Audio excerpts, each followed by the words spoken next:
Hello everyone, way to humanities में आप सबका स्वागत है। आज की वीडियो में हम कृष्णा सोबती की कहानी सिक्का बदल गया को विस्तार से पढ़ने जा रहे हैं। क्लास 12 सेमेस्टर 3 हिंदी ए के सिलेबस में शामिल इससे पहले के सभी चैप्टर्स के वीडियोस और उनसे रिलेटेड एमसीक्यूज मेरे चैनल पर क्लास 12 सेमेस्टर 3 हिंदी ए की प्लेलिस्ट में अवेलेबल है, जिसकी लिंक मैंने डिस्क्रिप्शन में दे रखी है। आप उस लिंक पर क्लिक करके उन सभी वीडियोज को प्राप्त कर सकते हैं। तो चलिए अब हम सेमेस्टर 3 हिंदी ए के गद्य खंड के तीसरे और अंतिम पाठ सिक्का बदल गया को विस्तार से पढ़ते हैं। कहानी की शुरुआत हम लेखिका के परिचय से करते हैं। साठोत्तरी हिंदी कहानी और उपन्यास में नारी मुक्ति, नारी स्वतंत्रता या स्त्री विमर्श की महिला लेखिकाओं की बात की जाए तो उसमें कृष्णा सोबती का नाम सबसे पहले आता है। कृष्णा सोबती बहुमुखी प्रतिभा संपन्न, सशक्त और प्रसिद्ध साहित्यकार थी। उन्होंने अपने जीवन में जो कुछ भी देखा, जो कुछ भी सुना और जो कुछ भी अनुभव किया, उसे अपनी रचनाओं में सजीव रूप से प्रस्तुत किया है। इनकी कहानियां और उपन्यास हिंदी साहित्य में काफी लोकप्रिय हुए। इनका पहला कहानी संग्रह बादलों के घेरे है। कृष्णा सोबती द्वारा लिखित प्रस्तुत कहानी सिक्का बदल गया इनके इसी कहानी संग्रह का एक अंश है। कृष्णा सोबती द्वारा लिखित कहानी सिक्का बदल गया सन 1947 के भारत पाकिस्तान विभाजन की पृष्ठभूमि पर लिखी गई एक मौलिक कहानी है। ये कहानी 1948 में प्रतीक नामक पत्रिका में प्रकाशित हुई थी। बाद में इस कहानी को कृष्णा सोबती के कहानी संग्रह बादलों के घेरे में शामिल किया गया। इस कहानी का शीर्षक ही इस बात का प्रतीक है कि किस प्रकार राजनीतिक बदलाव के साथ साथ इंसान के रिश्ते नाते भी बदल जाते हैं। इस कहानी की मुख्य पात्र शाहनी है, जो कि शाहजी की विधवा है। जब उसके पति जीवित थे तो उनका एक अलग ही रुतबा था। दूर दूर तक गाँव में उनकी जमीनें, गाँव की जमींदारी, धन दौलत, मान सम्मान सब कुछ था। लेकिन अब परिस्थितियां पहले से काफी बदल चुकी हैं। कहानी में विभाजन की घोषणा के बाद हुए दंगे फसाद और लूटपाट का चित्रण भी देखने को मिलता है। इस विभाजन और विस्थापन के कारण हजारों लोग मारे गए और न जाने कितने ही लोगों को बेघर होकर शरणार्थी बनना पड़ा। इस कहानी में यही विस्थापन की पीड़ा शाहनी को भी झेलनी पड़ती है। सत्ता के बदलते ही वे लोग जो कि कभी उसके अपने हुआ करते थे, उसे लूटना चाहते हैं और उसी की हवेली से उसे बाहर निकालना चाहते हैं। इस प्रकार इस कहानी में विभाजन के साथ साथ लोगों की मानसिक स्थिति तथा रिश्तों में आए बदलाव का अत्यंत मार्मिक चित्रण हुआ है। तो चलिए अब हम इस कहानी को विस्तार से पढ़ते हैं। खद्दर की चादर ओढ़े, हाथ में माला लिए शाहनी जब दरिया के किनारे पहुंची तो पौ फट रही थी। दूर दूर आसमान के पर्दे पर लालिमा फैलती जा रही थी। शाहनी, जो कि इस कहानी की प्रमुख पात्र है, वो खद्दर की चादर ओढ़कर और अपने हाथ में माला लेकर दरिया यानी चनाब नदी के किनारे पहुंचती है तो पौ फट रही थी, अर्थात सवेरा हो रहा था और सूरज की लालिमा दूर दूर तक आसमान में फैल रही थी। शाहनी अपने कपड़े उतारकर एक ओर रख देती है और श्री राम करते हुए दरिया के पानी में चली जाती है। फिर उसने अपने हाथों की अंजलि में जल भरकर सूर्य देवता को नमस्कार किया और अपनी उनिंदी यानी नींद से भरी हुई आंखों पर पानी के छींटे दिए और पानी से लिपट ली, अर्थात नदी में स्नान करने लगी। चनाब का पानी आज भी पहले सा ही सर्द था, लहरें लहरों को चूम रही थी। पहले की तरह आज भी चनाब नदी का पानी ठंडा ही था और नदी की लहरें आपस में टकरा रही थी। वहीं दूर सामने की ओर कश्मीर की पहाड़ियों पर जमी हुई बर्फ पिघल रही थी। चनाब नदी का ये ठंडा पानी वहीं से आ रहा था। उछल उछल कर आते पानी के भंवरों से टकराकर कगारे गिर रहे थे, लेकिन दूर दूर तक बिछी रेत आज न जाने क्यों खामोश लगती थी। तेज गति से बहते हुए नदी के पानी में भंवर उठ रही थी, जो कि किनारों को तोड़ रही थी, लेकिन फिर भी दूर दूर तक फैली हुई रेत न जाने क्यों खामोश लग रही थी। कहने का मतलब यह है कि चारों ओर कोई हलचल सुनाई नहीं पड़ रही थी। इसका कारण यह भी हो सकता है कि अधिकांश लोग विभाजन के बाद चारों ओर फैली हिंसा का शिकार हो गए थे। न जाने कितने ही लोगों की हत्याएं हो गई थी और न जाने कितने ही लोग अपना घर बार छोड़कर विस्थापित होने पर मजबूर हो गए थे। शाहनी ने नहाकर कपड़े पहने और इधर उधर देखा, लेकिन कहीं भी किसी की एक परछाई तक दिखाई नहीं दी। उसे वहाँ पर कोई भी व्यक्ति नजर नहीं आया, पर नीचे रेत में अगणित यानी अनगिनत पाँव के निशान थे। वह कुछ सहम सी उठी, लेकिन तभी उसने देखा कि रेत पर पैरों के अनगिनत निशान थे। इसका मतलब ये था कि रातों रात कई लोग वहाँ से अपनी जान बचाने के लिए पलायन कर चुके थे। ये देखकर शाहनी थोड़ा डर जाती है, क्योंकि उसे लगता है कि अब यहाँ रहना उसके लिए खतरे से खाली नहीं है। आज इस प्रभात की मीठी नीरवता में न जाने क्यों कुछ भयावना सा लग रहा था। नीरवता यानी शांति का माहौल। सुबह सुबह चारों ओर शांति छाई हुई थी, लेकिन ये शांत माहौल शाहनी को डरावना सा लग रहा था। पिछले 50 वर्षों से शाहनी यही चनाब नदी में नहाती आ रही है। कितना लंबा समय हो गया है। शाहनी सोचती है कि एक दिन इसी दरिया के किनारे वो दुल्हन बनकर उतरी थी और आज शाहजी नहीं, उसका वो पढ़ा लिखा लड़का नहीं, आज वो अकेली है, शाहजी की लंबी चौड़ी हवेली में अकेली। इसी चनाब नदी के किनारे एक दिन वो दुल्हन बनकर आई थी, लेकिन आज ना तो उसके पति शाहजी जीवित है और ना ही उसका पढ़ा लिखा लड़का है। आज वो बिल्कुल अकेली हो गई है। शाहजी की इतनी शानदार हवेली है, लेकिन वो उसमें बिल्कुल अकेली है। पर नहीं, क्या सोच रही है वह सवेरे सवेरे? अभी भी दुनियादारी से मन नहीं फिरा उसका। लेकिन फिर शाहनी अपने आप को समझाती है कि उसे सुबह सुबह ऐसी बातें नहीं सोचनी चाहिए। उसका मन अभी भी दुनिया से अलग नहीं हो पाया। शाहनी लंबी सांस लेती है और श्री राम करती हुई बाजरे के खेतों से होते हुए घर की ओर जाती है। कहीं कहीं लिपे पुते आंगनों पर से धुआं उठ रहा था। रास्ते में कई सारे घर थे, उनमें से कुछ घरों के आंगनों से धुआं उठ रहा था। टन टन बैलों की घंटियों की आवाज सुनाई पड़ रही थी। फिर भी कुछ कुछ बंधा बंधा सा लग रहा था। लेकिन फिर भी आज शाहनी को कुछ अजीब सा लग रहा था। जम्मी वाला कुआं भी आज नहीं चल रहा। जम्मी वाला वर्तमान पाकिस्तान का एक छोटा सा गांव था। वहां पर एक कुआं था जिससे लोग पानी निकाला करते थे। वहां पर भी कोई नहीं था, वो भी आज बंद पड़ा हुआ था। ये शाहजी की ही असामियां हैं। शाहनी ने नजर उठाई। यह मीलों फैले खेत अपने ही है। भरी भराई नई फसल को देखकर शाहनी किसी अपनत्व के मोह में भीग गई। वे सब खेत और घर शाहजी के असामियों अर्थात मजदूरों के ही थे। शाहनी इधर उधर नजर दौड़ाती है और सोचती है कि ये मीलों तक फैले हुए खेत उसके अपने ही तो हैं। खेतों में उगी नई नई फसल को देखकर शाहनी के अंदर एक अपनेपन की भावना जग जाती है। यह सब शाहजी की ही बरकतें हैं। वह सोचती है कि यह सब तो शाहजी की ही मेहरबानी है। दूर दूर गांव तक उनकी जमीनें फैली हुई हैं और उन जमीनों में कुएं हैं। वे सब उसके अपने ही तो हैं। साल में 3 बार फसल होती है। जमीन तो सोना उगलती है। उसके बाद शाहनी कुएं की ओर बढ़ती है और आवाज देकर शेरा और हुसैना को बुलाती है। शेरे शेरे, हुसैना हुसैना। शेरा शाहनी का स्वर पहचानता था, वह ना पहचानेगा। अपनी माँ जैना के मरने के बाद वो शाहनी के पास ही पलकर बड़ा हुआ। उसने पास पड़ा गड़ाशा शटाले के ढेर के नीचे सरका दिया। कहानी का दूसरा पात्र है शेरा, जिसकी माँ का नाम था जैना। उसके मर जाने के बाद शाहनी ने ही उसे पाल पोस कर बड़ा किया था, इसलिए शेरा शाहनी की आवाज बहुत ही अच्छी तरह से पहचानता था। उसके पास जो गड़ासा था वह उसे शटाले यानी घास भूसे के ढेर के नीचे सरकाकर छुपा देता है और हाथ में हुक्का पकड़कर अपनी पत्नी हुसैना को आवाज देने लगता है। शाहनी की आवाज उसे कैसे हिला गई थी। अभी तो वह सोच रहा था कि उस शाहनी की ऊंची हवेली की अंधेरी कोठरी में पड़े सोने चांदी की संदूकचियां उठाकर। हालांकि शेरा को शाहनी ने ही पाल पोस कर बड़ा किया था, लेकिन फिर भी वह अपने साथियों के कहने पर उसे मारने की योजना बना लेता है। वह उसे मारने के लिए एक गड़ासा लेकर आया था, लेकिन शाहनी की आवाज सुनकर वो गड़ासे को शटाले यानी घास भूसे के ढेर में छिपा देता है और जल्दी से हाथ में हुक्का लेकर हुसैना को आवाज देने लगता है। शाहनी की आवाज सुनकर वो विचलित हो जाता है। अभी तक तो उसने योजना बना रखी थी कि शाहनी की आलीशान ऊंची हवेली की कोठरी में जो सोने चांदी से भरे संदूक है वह उन्हें चुरा कर ले जाएगा। लेकिन तभी शाहनी आ जाती है और उसे आवाज देने लगती है, इसलिए वो गुस्से से भर जाता है। किस पर निकाले अपना क्रोध? शाहनी पर। चीख कर बोला, ए मर गई, रब तेनू मौत दे। लेकिन वो अपना गुस्सा किस पर निकाले? शाहनी पर तो निकाल नहीं सकता, इसलिए वो अपनी पत्नी पर ही चिल्लाता है कि ए कहाँ मर गई, जाकर देखती क्यों नहीं, खुदा तुझे मौत दे। हुसैना आटे वाली कनाली एक और रख जल्दी जल्दी बाहर निकल आई। ए आई, आ क्यों, छावेले तड़पता है। शेरा की पत्नी हुसैना, जो कि उस समय आटा गूंथ रही थी, वह कनाली अर्थात आटे के बर्तन को एक ओर रखकर जल्दी से बाहर निकल आती है और कहती है कि आ रही हूँ ना, सुबह सुबह छटपटाता क्यों है।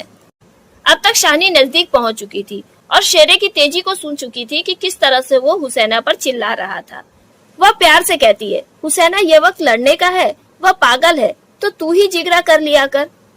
वह शेरा को न समझाकर उसकी पत्नी हुसैना को समझाती है कि ये लड़ने का वक्त नहीं है, अगर वो पागल है तो तुम ही समझदारी दिखा दिया करो। जिगरा, हुसैना ने मान भरे स्वर में कहा। शाहनी, लड़का आखिर लड़का ही है। हुसैना अभिमान से भरे हुए शब्दों में कहती है, क्या मैं समझदारी दिखा दिया करूं? लड़का आखिर लड़का ही होता है। कभी आपने शेरे से पूछा है कि मुंह अंधेरे यानी सुबह सुबह क्यों उसने मुझे गालियां दी? फिर शाहनी ने प्यार से हुसैना की पीठ पे हाथ रखा और उससे कहा कि मुझे बेटे से ज्यादा प्यारी बहू है। फिर शाहनी ने शेरे को आवाज दी। शेरा कहता है, हाँ शाहनी, मालूम होता है रात को कुल्लूवाल के लोग आए हैं यहाँ। शाहनी ने गंभीर स्वर में कहा। शेरा थोड़ा रुककर घबराते हुए कहता है, नहीं शाहनी, शेरे की बात को सुने बिना ही शालिनी चिंता के साथ बोलती है कि ये जो भी हो रहा है अच्छा नहीं हो रहा। शेरे आज शाहजी होते तो कुछ बीच बचाव करते। शालिनी कहती है कि यदि आज उसके पति शाहजी जिंदा होते तो इस तरह की हिंसा को होने से रोकते, पर ये कहते कहते वो रुक जाती है। आज क्या हो रहा है, लेकिन न जाने आज शालिनी को क्यों बहुत अजीब लग रहा था। उसका मन बार बार बाहर आ रहा था, उसे बहुत ज्यादा दुख हो रहा था। शाहजी को बिछड़े कई साल बीत गए, पर आज कुछ पिघल रहा है, शायद पिछली स्मृतियां। आंसुओं को रोकने के प्रयत्न में उसने हुसैना की ओर देखा और हल्के से हंस पड़ी। शाहजी को मरे कई साल बीत चुके हैं, लेकिन न जाने क्यों आज उसे बहुत ज्यादा दुख हो रहा है और उसका मन रोने को हो रहा है। शायद पुरानी स्मृतियों को याद करके वो दुखी है। शालिनी अपने आंखों के आंसुओं को रोकने की कोशिश करती है और हुसैना की ओर देखकर धीरे से हंस पड़ती है। और शेरा सोचता है कि न जाने शालिनी आज क्या कहना चाहती है, और शालिनी तो क्या, उसकी जगह कोई और भी आ जाए तो भी आज कुछ नहीं कर सकता। यह हो के रहेगा, ये तो होना ही था, क्यों ना हो। हमारे ही भाई बंदों से सूद ले लेकर शाहजी सोने की बोरियां तोला करते थे। प्रतिहिंसा की आग शेरे की आंखों में उतर आई। शेरा को लगता है कि उसके ही भाई और रिश्तेदारों से ब्याज का पैसा ले लेकर शाहजी ने इतनी बड़ी संपत्ति बनाई थी, इसलिए प्रतिहिंसा यानी उसके अंदर बदले की भावना जाग जाती है। तभी शेरा को उस गड़ासे की याद आती है जो कि वो शालिनी को मारने के लिए लेकर आया था और जिसे उसने भूसे के ढेर में छुपा दिया था। शेरा शालिनी की ओर देखता है और सोचता है नहीं, उसे ऐसा नहीं करना चाहिए। इन पिछले कुछ दिनों में शेरा ने 30-40 कत्ल कर दिए थे, पर वो शालिनी को मारने का ऐसा नीच काम नहीं कर सकता। जिसने उसे पाल पोस कर बड़ा किया, वो उसी की हत्या कैसे कर दे। सामने बैठी शालिनी को वो मार दे, नहीं, वो ऐसा नहीं कर सकता। शालिनी के हाथ उसकी आंखों में तैर गए। वो सर्दियों की रातें, कभी कभी शाहजी की डांट खा के वो हवेली में पड़ा रहता था और फिर लालटेन की रोशनी में वो देखता है शालिनी के ममता भरे हाथ दूध का कटोरा थामे हुए। शेरे शेरे उठ पी ले। शेरा पुरानी बातों को याद करता है। उन सर्दियों की रातों में जब कभी शाहजी उसे डांट देते थे तो वो उदास होकर हवेली में पड़ा रहता था। फिर लालटेन की रोशनी में वो देखता था कि शालिनी बड़े ही प्यार से अपने हाथ में दूध का कटोरा लिए हुए उसकी ओर आती थी और उसे दूध पीने के लिए कहती थी। शेरे ने शालिनी के झुर्रियां पड़े मुंह की ओर देखा तो शालिनी धीरे से मुस्कुरा रही थी। ये देखकर शेरा विचलित हो जाता है।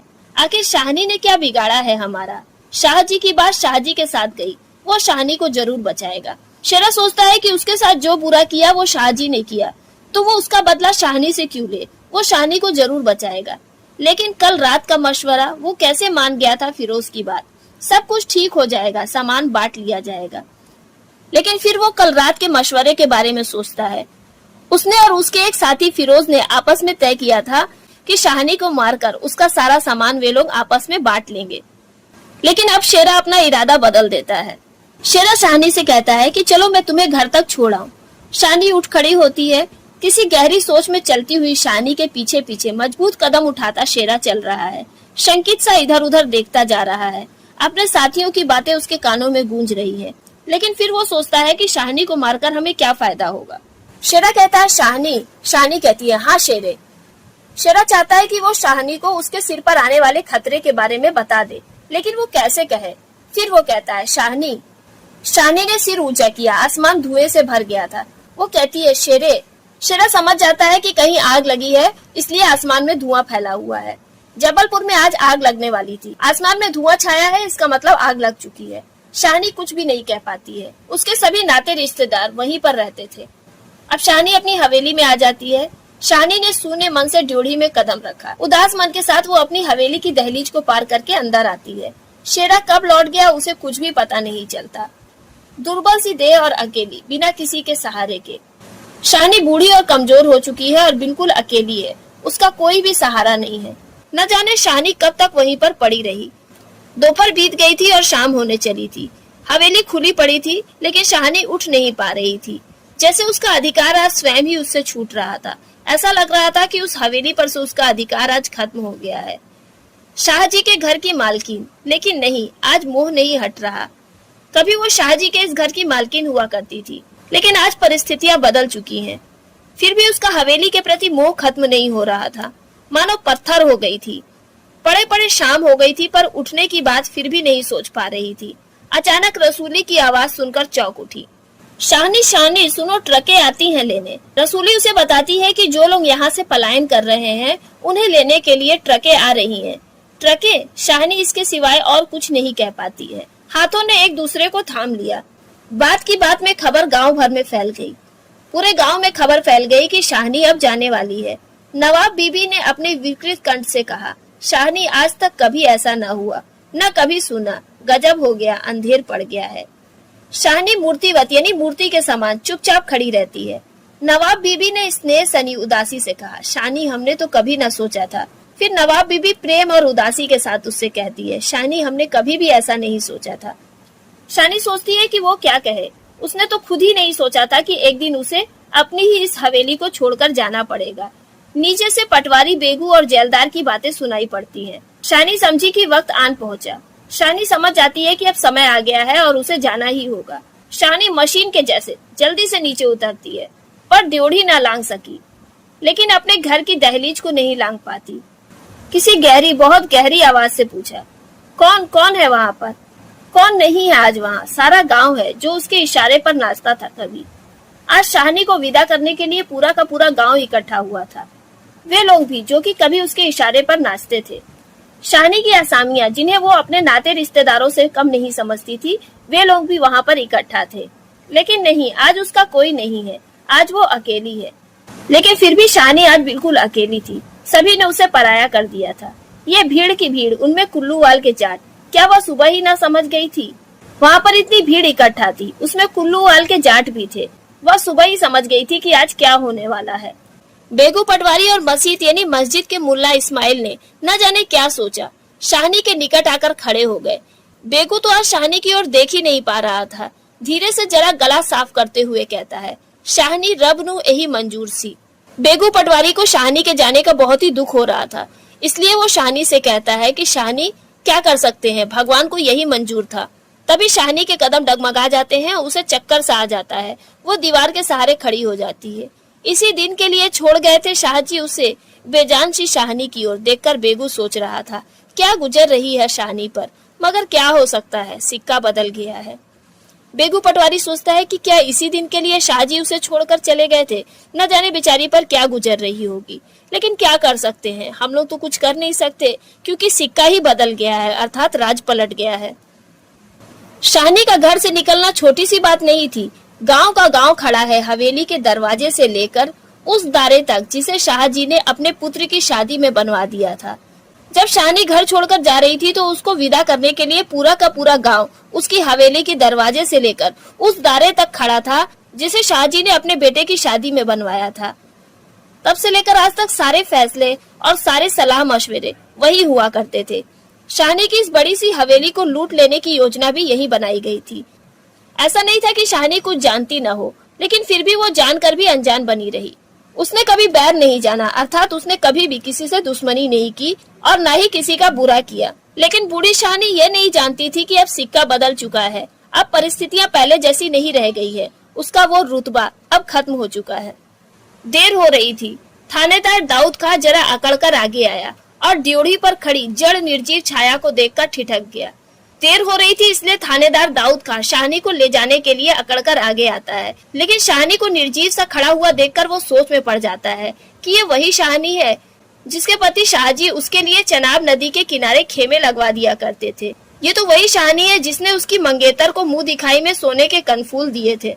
अभी कुछ ही दिन पहले वो लीक के सिलसिले में आया था और बड़ी ही उद्दंडता के साथ उसने शाहनी से कहा था कि भागोवाल में मस्जिद बनेगी, तुम्हें 300 रुपए देना पड़ेगा। लेकिन शाहनी ने बिना झिकझिक किए एकदम सरलता के साथ उसे 300 रुपए निकाल कर दे दिए थे और आज उसी शाहनी को वो उसके घर से निकालने आया है। शाहनी, दाऊद खां ने आवाज दी। वो थानेदार नहीं है, नहीं तो उसका स्वर शायद आंखों में उतर आता। शाहनी गुमसुम कुछ न बोल पाई। दाऊद खां शाहनी को आवाज देता है, लेकिन थानेदार की तरह नहीं। अगर वो थानेदार की तरह बोलता तो शायद शाहनी उसकी आवाज से सचेत हो जाती, लेकिन इस वक्त शाहनी बिल्कुल गुमसुम थी, वो कुछ भी नहीं बोल पाई। फिर दाऊद खां ड्योढ़ी के निकट जाकर कहता है, शाहनी देर हो रही है, और फिर उसके पास धीरे से जाकर कहता है, कुछ साथ रखना हो तो रख लो, कुछ साथ बांध लिया है, सोना चांदी। दाऊद खां उससे कहता है कि अपने साथ कुछ रुपया, सोना चांदी ये सब रख लो। शाहनी अस्फुट स्वर में बोली, सोना चांदी। फिर थोड़ा ठहरकर सादगी के साथ कहती है, सोना चांदी? बच्चा वो सब तो तुम लोगों के लिए है। मेरा सोना तो एक एक जमीन में बिछा हुआ है, मैं उसे कैसे लेकर जा सकती हूँ? मैं अपनी जमीन, अपनी हवेली, ये सब छोड़ के जा रही हूँ। मेरे लिए तो असली पूंजी वही है। हवेली में पड़ा सोना चांदी ये सब तो तुम लोगों के लिए है। इस पर दाऊद खान लज्जित हो जाता है। शाहनी तुम अकेली हो, अपने पास कुछ होना जरूरी है, कुछ नकदी ही रख लो, वक्त का कुछ पता नहीं। फिर दाऊद खान उसे समझाने की कोशिश करता है कि समय का कोई भरोसा नहीं है, मुसीबत के समय कोई किसी का नहीं होता, इसलिए अपने साथ कुछ पैसे ही रख लो। वक्त। शाहनी अपनी गीली आंखों से हंस पड़ी। शाहनी की आंखों में आंसू हैं, लेकिन फिर भी वो हंसते हुए कहती है, क्या वक्त? दाऊद खान, इससे अच्छा वक्त देखने के लिए क्या मैं जिंदा रहूंगी? किसी गहरी वेदना और तिरस्कार से कह दिया शाहनी ने। शाहनी ने बड़े ही दुख और तिरस्कार से कहा कि इससे अच्छा वक्त अब मुझे देखने को नहीं मिलेगा। इससे अच्छा वक्त देखने के लिए अब मैं जिंदा नहीं रहूंगी। दाऊद खान निरुत्तर है। शाहनी की इस बात का दाऊद खान कोई उत्तर नहीं दे पाता। वो साहस करके बोलता है, शाहनी कुछ नकदी जरूरी है, शाहनी कुछ नकदी पैसे रख लो अपने पास। लेकिन शाहनी भरे हुए गले से कहती है कि नहीं बच्चा, मुझे ये घर प्यारा है, नकदी प्यारी नहीं है। यहाँ के पैसे यहीं रहेंगे, मैं इसमें से कुछ नहीं ले जाऊंगी। शेरा आन खड़ा गुजरा कि हो ना हो कुछ मांग रहा है शाहनी से। खां साहब देरी हो रही है। उसे लगता है कि हो ना हो दाऊद खान शाहनी से कुछ मांग रहा है। ये बात सुनकर शाहनी चौंक जाती है। शाहनी को लगता है कि मेरे ही घर से मुझे निकालने में देरी हो रही है। आंसुओं के भंवर में न जाने कहां से विद्रोह उमड़ पड़ा। मैं पुरखों के इस बड़े से घर की रानी, और यह मेरे ही अन्न पर पले हुए। नहीं, ये सब कुछ नहीं। शाहनी की ये हवेली पुरखों ने बनाई थी और इस बड़े से घर में वो रानी बनकर रहती थी, और आज उसके ही आसरे पर पड़े हुए लोग उसे घर से बाहर निकालना चाहते थे। ठीक है, देर हो रही है। शाहनी सोचती है कि ठीक है, देर हो रही है ना, लेकिन वो अपने घर की इस दहलीज को रो रो कर पार नहीं करेगी, बल्कि अपने पुरखों की इस हवेली की दहलीज को वो शान से लांघेगी, जिस पर एक दिन वो रानी बनकर आकर खड़ी हुई थी। अपने लड़खड़ाते हुए कदमों को संभालकर शाहनी ने अपने दुपट्टे से अपनी आंखों को पोंछा और ड्योढ़ी से बाहर निकल गई। बड़ी बूढ़ियां रो पड़ी। शाहनी के घर से निकलते ही गांव की जो बूढ़ी स्त्रियां थी वो रोने लगी। उनके दुख सुख की साथीन आज इस घर से निकल पड़ी थी, क्योंकि वह औरत जिसने उनके दुख सुख में साथ दिया था वही आज इस घर को छोड़कर जा रही थी। किसकी तुलना हो सकती थी इसके साथ? शाहनी इतनी अच्छी थी कि उसकी तुलना किसी और से की ही नहीं जा सकती।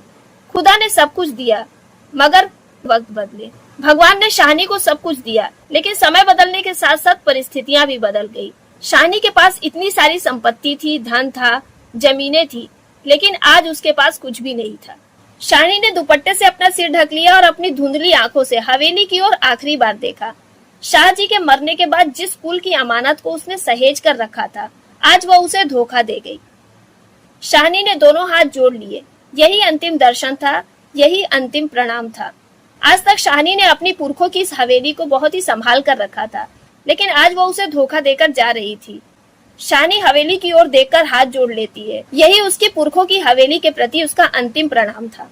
शाहनी सोचती है कि उसकी आंखें फिर से कभी इस ऊंची आलीशान हवेली को नहीं देख पाएंगी। प्यार ने जोर मारा, सोचा एक बार घूमकर फिर पूरा घर क्यों न देख आई मैं। वो सोचती है कि फिर से एक बार जाए और पूरा घर घूम कर आए। जी छोटा हो रहा है, पर जिसके सामने हमेशा बड़ी बनी रही, उसके सामने वह छोटी ना होगी। लेकिन जिस हवेली में वो बड़े ही मान सम्मान के साथ रहती थी, अब वहाँ पर वो छोटा बनना नहीं चाहती थी। इतना ही ठीक है, यह सोचकर वो दोबारा हवेली में वापस नहीं जाती। सब हो चुका, सिर झुकाया। सारी तैयारी हो चुकी थी, उसने सिर झुकाया। ड्योढ़ी के आगे कुल वधू की आंखों से निकलकर कुछ बूंदें चू पड़ी। जब शाहनी अपनी हवेली की दहलीज को पार कर रही थी तो उसकी आंखों से कुछ आंसू निकलकर ड्योढ़ी पर गिर पड़े। शाहनी चल दी। ऊंचा सा भवन पीछे खड़ा है। शाहनी आगे बढ़ जाती है। उसकी ऊंची सी आलीशान हवेली पीछे रह जाती है। दाऊद खान, शेरा, पटवारी, जेलदार और छोटे बड़े सभी लोग, बच्चे, बूढ़े, मर्द, औरतें, सब उसके पीछे पीछे चलने लगते हैं। ट्रकें अब तक लोगों से भर चुकी थी। शाहनी अपने को खींच रही थी। गांव वालों के गलों में जैसे धुआं उठ रहा है। शेरे खूनी शेरे का दिल टूट रहा है। खूनी हत्यारा शेरा, उसे भी कष्ट हो रहा था। दाऊद खान ने आगे बढ़कर ट्रक का दरवाजा खोल दिया। शाहनी बढ़ जाती है। इस्माइल ने आगे बढ़कर भारी आवाज से कहा, शाहनी कुछ कह जाओ, तुम्हारे मुंह से निकली असीस झूठ नहीं हो सकती, और अपने साफे से आंखों का पानी पोंछ लिया।